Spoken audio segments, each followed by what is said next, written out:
Hello, everybody. Good afternoon. Welcome to the 6th International Symposium on Immunobiological. We will start now the panel 5th, the SARS-CoV-2 variants, current status, and strategies for strengthening genomic surveillance networks. We have the pleasure to receive here with us Lorenzo Tsubizzi.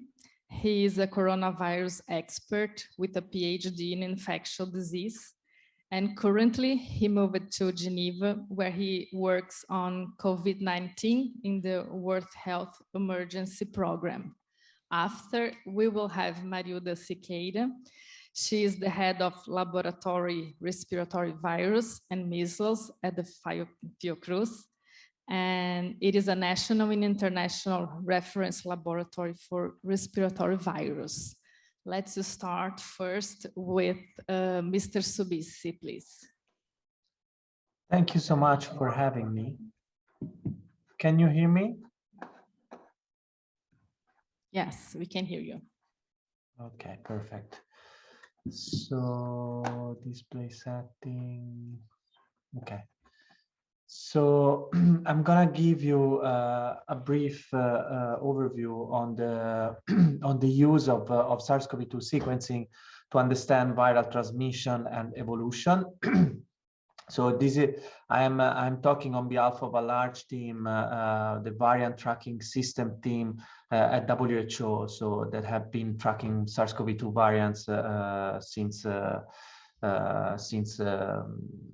the beginning of the pandemic.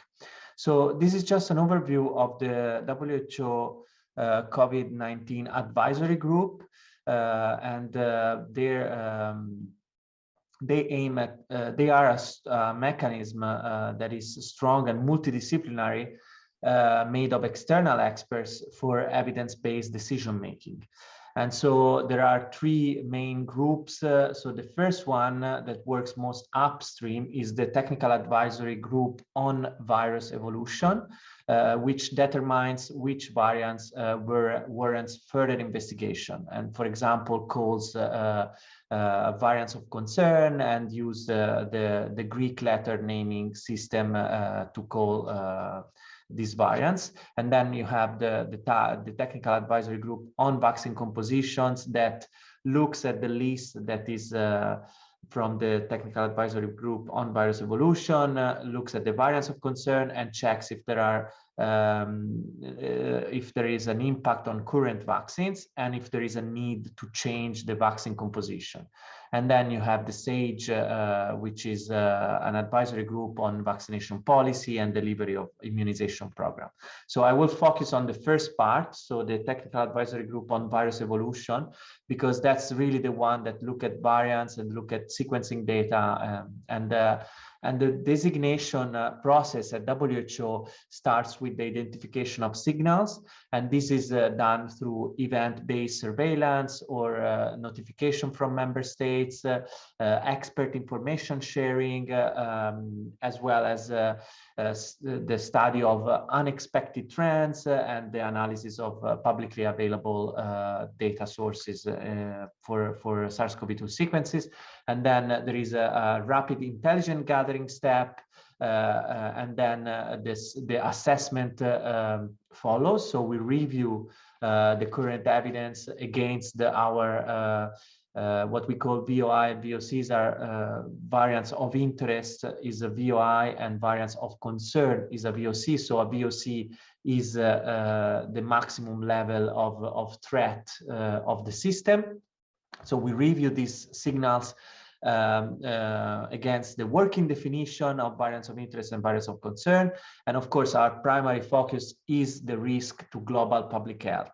So for example, if there are a national authority, they may designate other variants of local interest or local of concern. So that's the key point. And then we, in consultation with TACV, we look at this assessment, these signals, and we determine whether they meet the definition for variants of interest under monitoring, or if they are not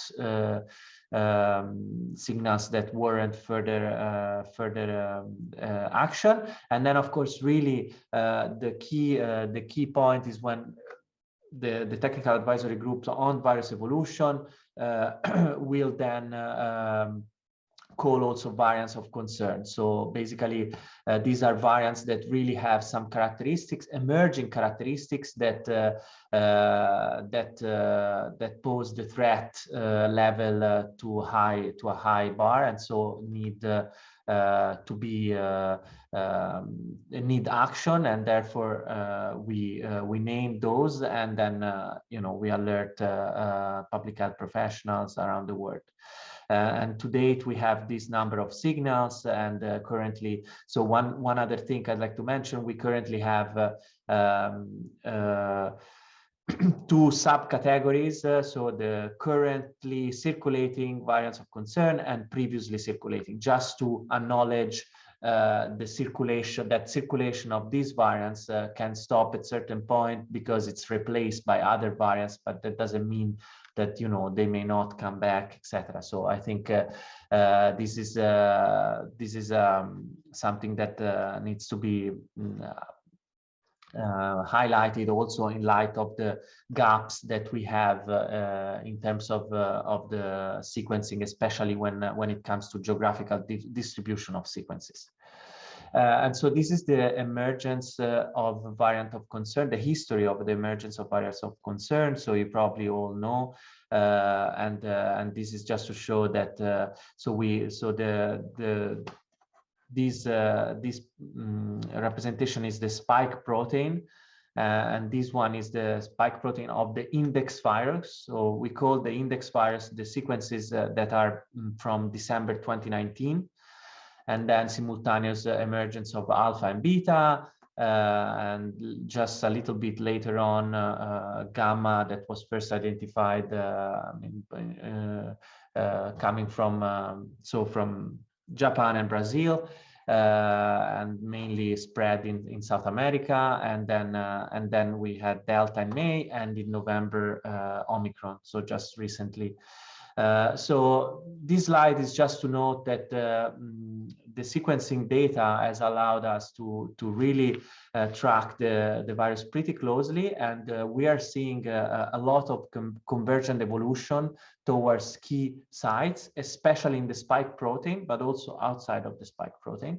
And the spike protein, we looked specifically at basically 3 sites. So the most important one is the receptor binding domain, which is where the neutralizing antibody bind, and so is really the domain that interacts with the human receptor. So it's therefore very important for immune escape properties, and then the N-terminal domain, as well as the furin cleavage site, which is implicated in virus entry, and depending on which mutation it has, it can increase the infectivity of the variant.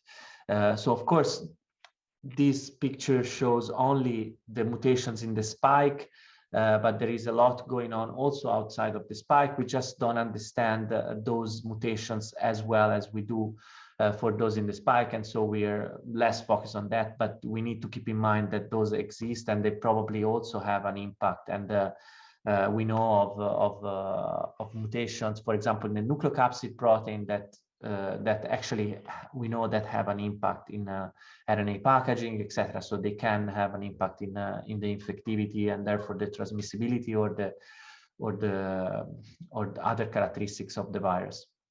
And so these slides is just to show you a little bit the dynamics of the VOCs, and you can see that actually only Delta and Omicron grew to dominance. So for example, Alpha or Gamma and Beta, they didn't become dominant in the world, while Delta, we had really, like, at certain point in time in October, November 2021, we had really over 90% of sequences that were actually Delta. And the same thing is happening with Omicron now. Actually, we're talking about more than 99% of sequences being Omicron now. And below here, you can see the plot number of cases reported per week at the global level. And on the secondary axis, you see the ratio of submitted sequences to reported cases. And this you clearly see, so this means that in January 2022, we had around 5% of cases, reported cases that were actually sequenced. And this was the highest that we ever got at the global level, followed became as high following the designation of the Omicron variant of concern, but then is dropping pretty dramatically. Of course, this graph, you should not infer anything about the last few weeks, because there is a delay in submission of sequences in publicly available databases. And so the last weeks should not be interpreted, but still we do see quite a dramatic rise. And this is a problem because it means that there is less interest in looking at sequences, and but the need for continuous surveillance is especially important actually in interwave periods, where you could have a new variant that emerges. While when the variant already emerged and it's going into a peak, I mean, we have seen that there is nothing interesting. I mean, there is, of course, it's very interesting, but I think we should also focus on interwave periods. That's the key message of this slide. So there are some circulating recombinant forms of SARS-CoV-2, but these are rather circulating to very low levels. So just a reminder, for recombination to happen, a cell must be infected by 2 replicating viruses at the same time, and one or multiple template switch must occur during replication. And so you have one or multiple breakpoints, which is where the virus before the breakpoint, the virus is the virus of one specific variant. After the breakpoint is of another variant, and that's how you have a recombination. And the only variant really that showed a growth advantage, a recombinant that showed a growth advantage, is XE. That showed a growth advantage over BA2 in the UK, but this pattern was not seen in other countries, and the spread remains still limited. The growth advantage, of course, is over BA2, which was the dominating variant, which is still the dominating variant. And so really, these variants are not causing a lot of concern at this stage, but of course we closely monitoring those as well. And so now I would like to switch to the current situation with focus on South Africa and United States. You probably have seen that there is a slight uptake in cases in these two countries, as well as in other countries. And these actually have been reported to be driven by the emergence of sublineages of Omicron. Of course, there are many sublineages of Omicron, and they will happen all the time because the virus evolves as it spread, especially when you have a lot of transmission, you have a lot of potential for the virus to further mutate. And so the lineages that are causing this uptake in South Africa are called BA4 and BA5, and the one that is causing this upsurge seemingly in the United States is BA2.12.1. And it's interesting because what do they have these mutations in common? They have a spike protein that is BA2-like, so they have same mutation as BA2. In addition to that, they have one mutation in common, so the L452Q in the BA.2.12.1 and L452R in BA4 and BA5. BA4 and BA5 have additional mutations. For example, the F486V, which is immune escape mutation. And here you can see actually the pattern of BA4 and BA5 that also actually have the mutation that we have seen in many variants of interest and of concern that causes S gene target failure in some of the PCR assays that are widely used by the company Thermo Fisher. And so this allows actually this mutation allows South African colleagues to track using PCR results because this mutation is absent in the other variant that is circulating in South Africa, which is BA2. And these are the first preliminary data from Alex Sigal lab on the neutralization of BA4 and BA5 using BA.1 elicited convalescent sera. So basically, this study has used participants that were infected with BA1, but some of them were unvaccinated, some other were vaccinated.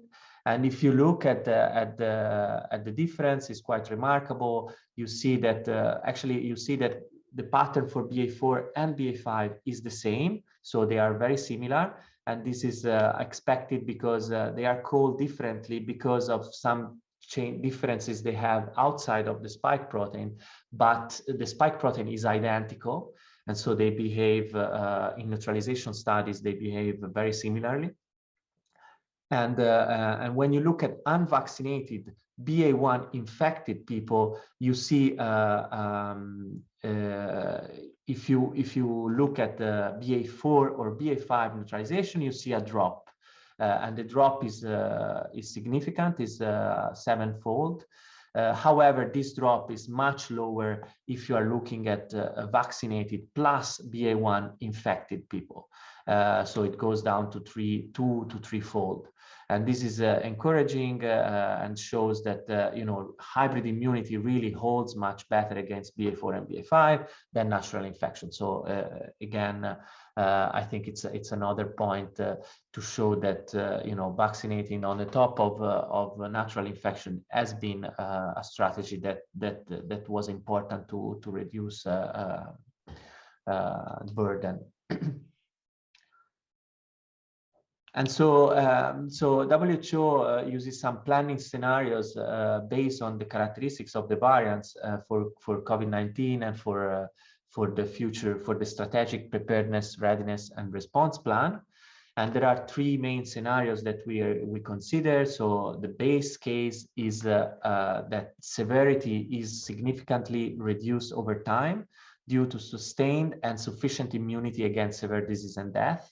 And then, of course, there's going to be, for sure, periodic spike in transmission, in infection, as a result of increasing proportion of susceptible, which may also come from a waning immunity, which is something that we know is happening.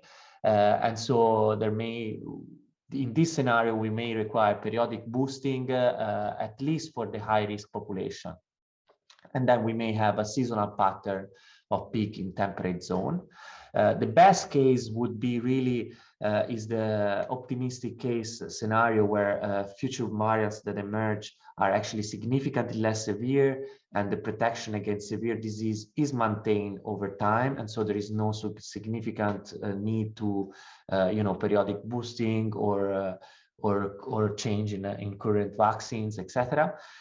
So this is an optimistic scenario, but there is no evidence for us to say that the next variant is going to be less severe or the virus is adapting to the human host to become less severe. This we cannot say. So that's an important point that I would like to mention. So the next variant can be less severe, equally severe, or more severe than currently circulating variants.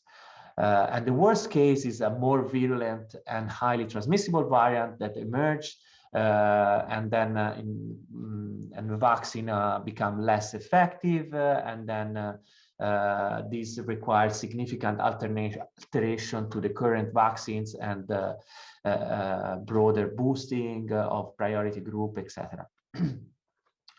So I think I'd like to mention here, I'm running over time. So in terms of surveillance objective, I think it's important to keep in mind that if we want to detect early variants, we need to keep the surveillance high and including the sequencing.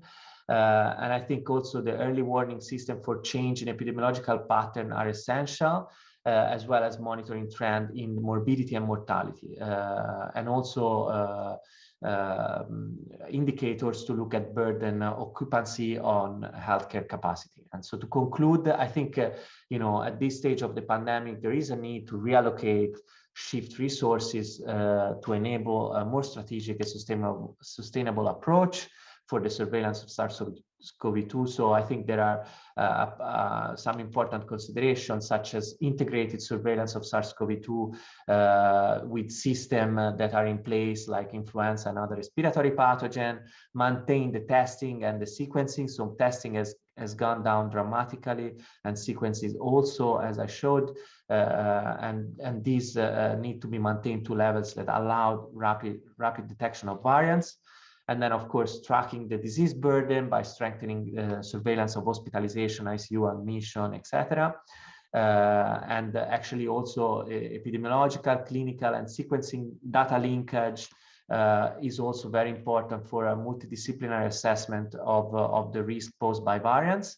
And then I'd also like to mention that it would be good to increase the surveillance in at-risk animal population and monitor the evolution of SARS-CoV-2 associated with jumps between species. And with that, I'd like to close, and apologies for being a bit over time. Over to you. Thank you very much, Dr. Lorenzo Tsubits, for your excellent presentation. Now I would like to invite you, Marilda Siqueira.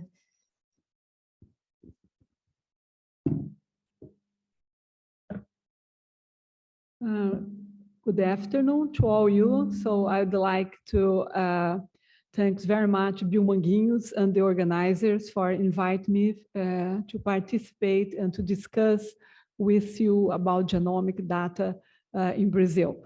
As all you know, Bill Manguinhos is my second home at Fiocruz, so thank you very much to be here again with you. The objectives of my presentation is to describe the organization of the genomic surveillance in Brazil, which focus in the Fiocruz genomic surveillance, some progress and achievements, and to discuss the current and future challenges of this. So when the SARS-CoV-2 started to circulate, of course, one of the major concerns in the countries were how to do the diagnostic test of this, how to follow it. And so not only WHO, but also the Pan American Health Organization and the Ministry of Health of our countries started to organize themselves to give a better answer in terms of laboratory. And one of the answers was in the genomic surveillance. And so PAHO, within the PAHO countries, not all countries were able or have the capacity to do genomic analysis. And so PAHO asked that some laboratories in the region could help to receive samples from countries that do not have the capacity to do so. So we receive in Brazil samples in our laboratory, samples from many countries, as you can see here on the right in these slides, and to provide genomic information to these countries. And at Fiocruz, we talked to the deputy president of research, and we start to organize it to all Fiocruz unit, a genomic network.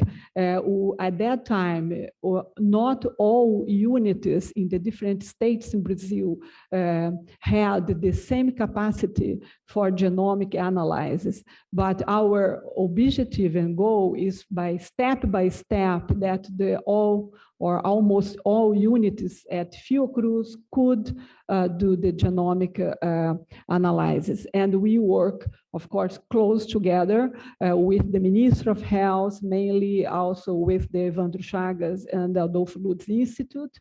And now we are helping the Minister of Health to improve the genomic capacity in the 27 states in Brazil. So from June this year, we started gradually to do training for the 27 states in our laboratory to improve the genomic capacity in the country. So our network has a website.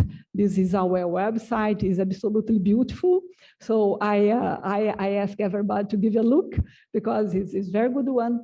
And until now, we have 229,000 page views in our website and 75,000 users for this website. So it's a very good one.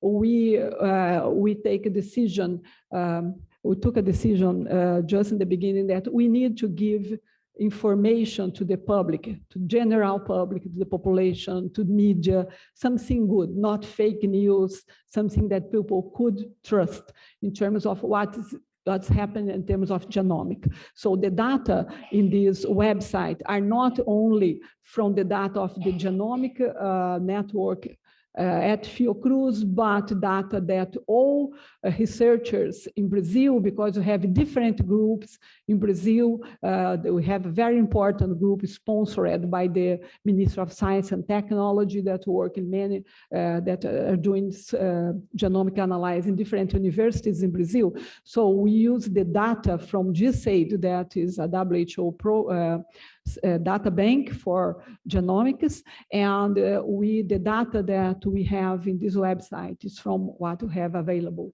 in the country. So we had many criticism from medias and from colleagues, from everybody, that the genomic data in Brazil were very weak. In the beginning, it's true, it was, but the reason was because there was no financial. If we do not have fundings, how can we do something? So after the Minister of Health, the Minister of Science and Technology started giving fundings for Fiocruz, for different universities, so the number of data increased a lot. And this is a publication from April this year that one group of researchers, they used some criteria, and they showed that, you can see in these two maps, in the top one, they show about the genomic surveillance, if it's good or not. So we can see that Brazil is considered a high one, and the availability of this sequence is considered at the moment very good also. So we hope to keep it with the time. So in the beginning of the pandemic and until now, we are working a strong collaboration with Bill Manguinhos. Bill Manguinhos is a key partner for our network. And in the beginning, we work with Bill Manguinhos, collaborating with Bill Manguinhos for the development at the Bill Manguinhos of a PCR, a real-time PCR kit. And with this kit, we trained the entire network in Brazil, of course, all this coordinated by the Ministry of Health in Brazil. And in the beginning also, we trained the 9 South America countries that PAHO asked us to do so. And more recently, we developed, collaborating with Bill Manguinhos, 2 real-time PCR that we call inference assays, that instead of do the sequence of the whole genome sequence, we can use a real-time PCR, and we can infer, we say, okay, it can be Delta or can be Omicron, whatever. So the first one was developed last year, in February last year, and the PAHO implemented this real-time PCR in 29 countries, and the second one was developed in January this year, and Biomanguinhos now has the Anvisa approval for those kits. So at the beginning also, we develop protocols for 4 different platforms for sequence, and we distribute it to everybody that asked us. And also we developed a bioinformatics group in our network, developed a tool called the Viral Flow. That's a very good one for analysis of the sequence using laptops that are not excellent laptops, are like small scale, etc. And we are training the people now for this to have a very good tool, very comprehensive for genomic analysis. So what we have in terms of genomic results in our country. So here we can see in the left side what I said previously, that in the beginning, until April last year, we have very few sequences in Brazil, and now we increase a lot the sequences, and we are able to identify the different lineages and variants that are circulating in the country. So we can also identify, when we compare different regions or states in Brazil, like Southeast and North, we can identify different patterns of dissemination, circulation of the different variants in Brazil. So here, for example, we can see in these 2 figures that the gamma distribution in Southeast and North of Brazil was a little bit different. It started first in North of Brazil and has a big impact there, and also the circulation of Delta that started first in Southeast. So this is the same. This is the same information given in graphics now, comparing 2 regions in Brazil, and in our website we can have this information by state in Brazil for the circulation. So here we can see that Delta started first in Southeast Brazil, and increased in high numbers soon, and after in northeast of the north of the country. So also we identified throughout these last 2 years some lineages inside each variant of concern.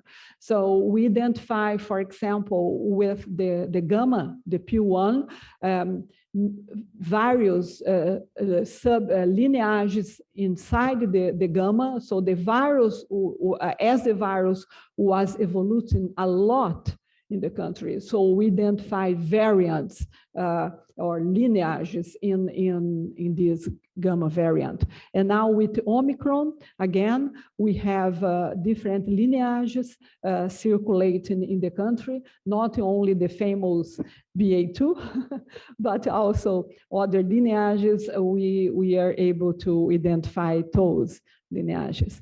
So this is about BA2 in Brazil. I received this soon after, few minutes before I came here from the Minister of Health.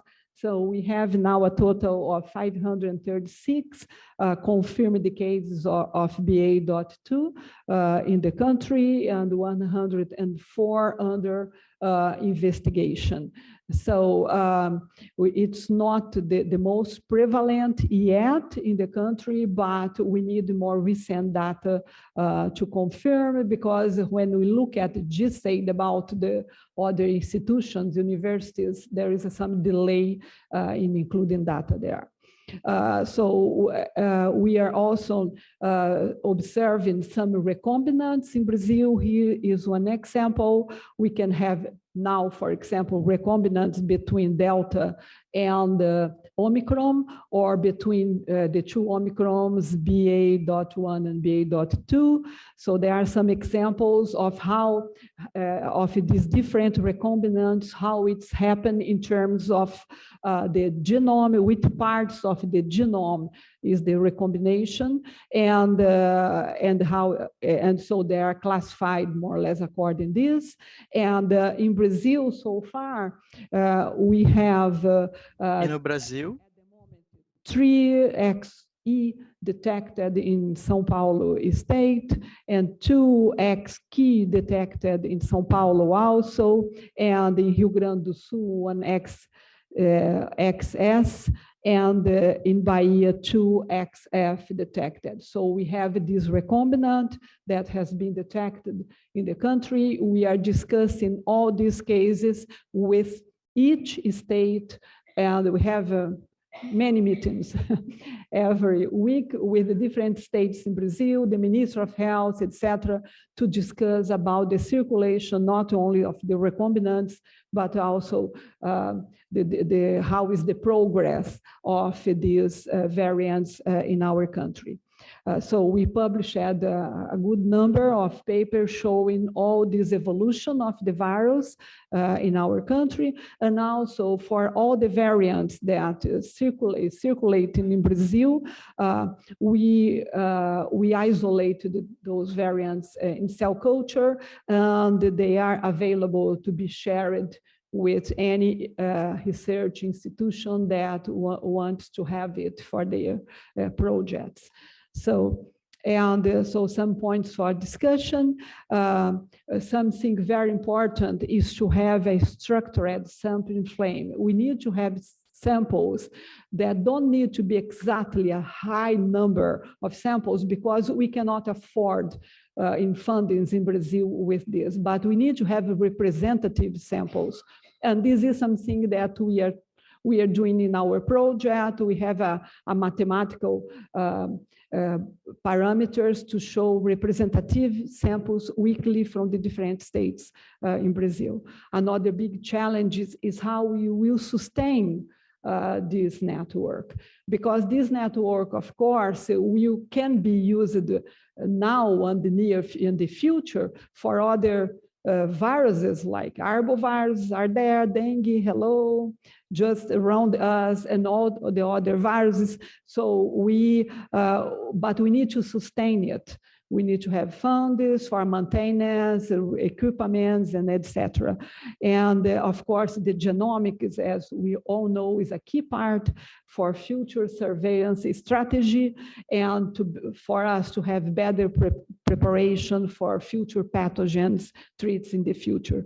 So what surveillance we will need in the future of SARS-CoV-2? Of course, the answer is integrated to influenza and other respiratory virus surveillance, but also another answer is, in our country, we need to improve the number of sentinels units that we have for influenza, and to have a better representativeness of samples all around our country. So thank you very much to all our partners and to all you. Thank you.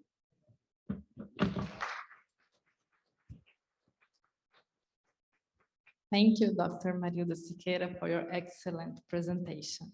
Now I would like to invite all the participants to have questions.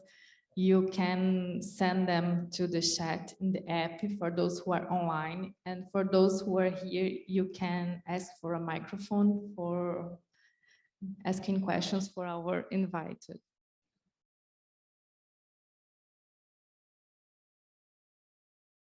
Okay, I have a question for you, Marilda.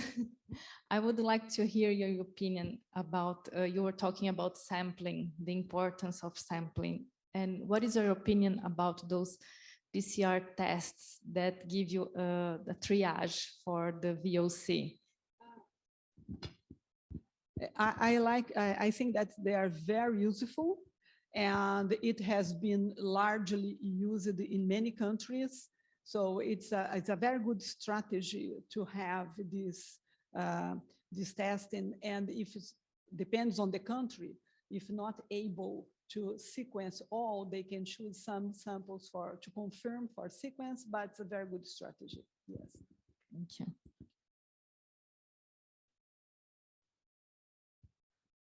Anybody else? We have a question over there.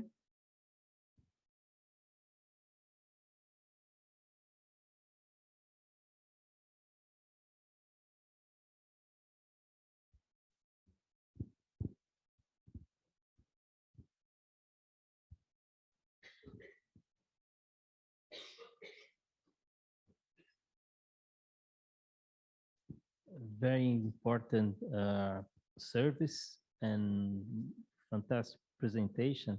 I just want to know how do we decide which sample to sequence? How do you decide this? So we work closely with the states in Brazil, and we develop a protocol. So depends on the epidemiological situation that we have. We asked for samples from a different geographical location in that state over time.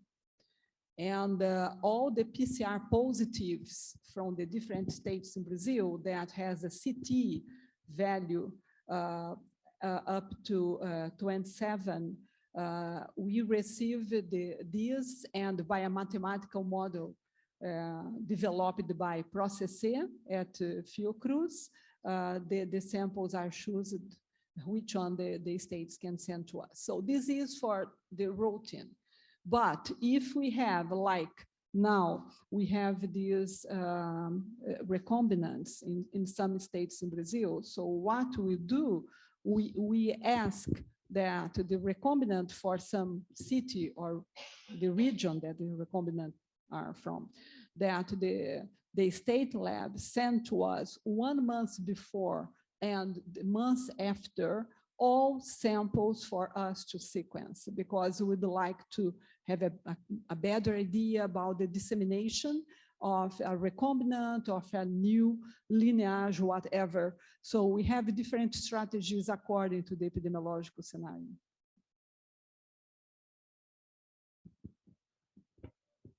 We have another question over there.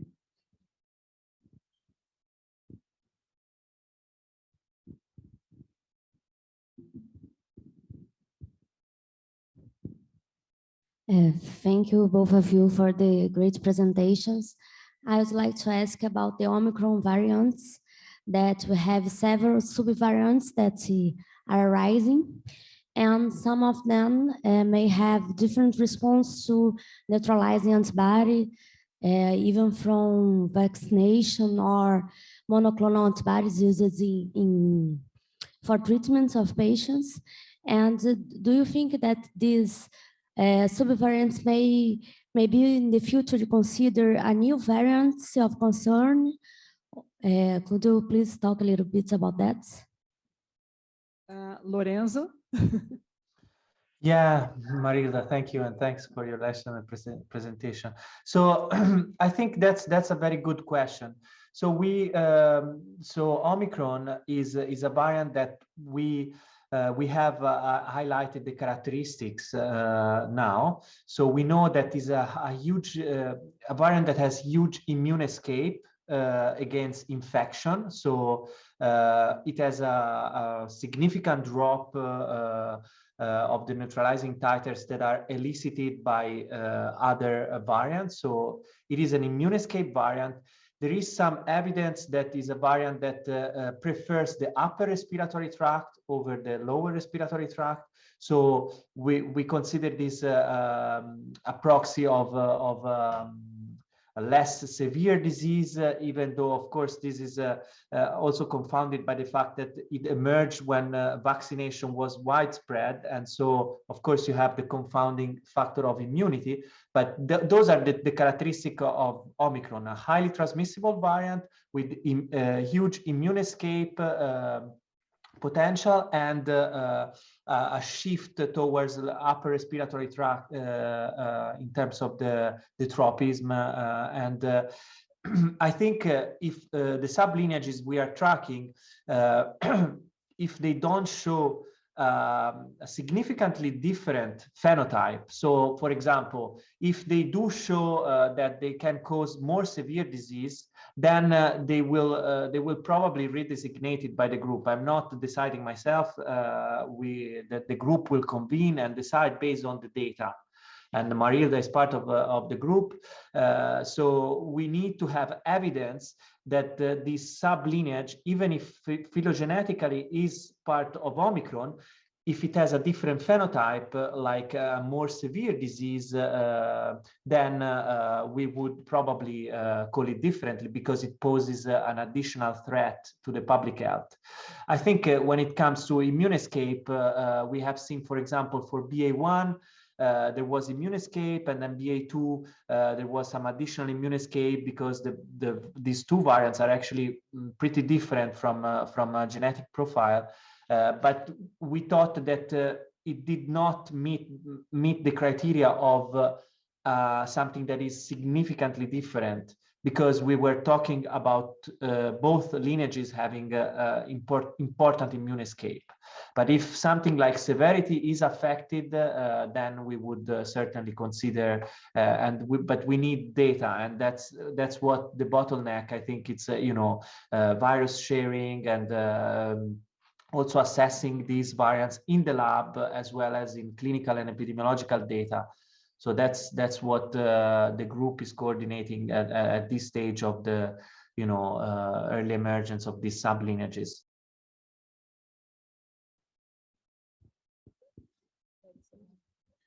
Thank you very much for both of our participants. Unfortunately, our time is over.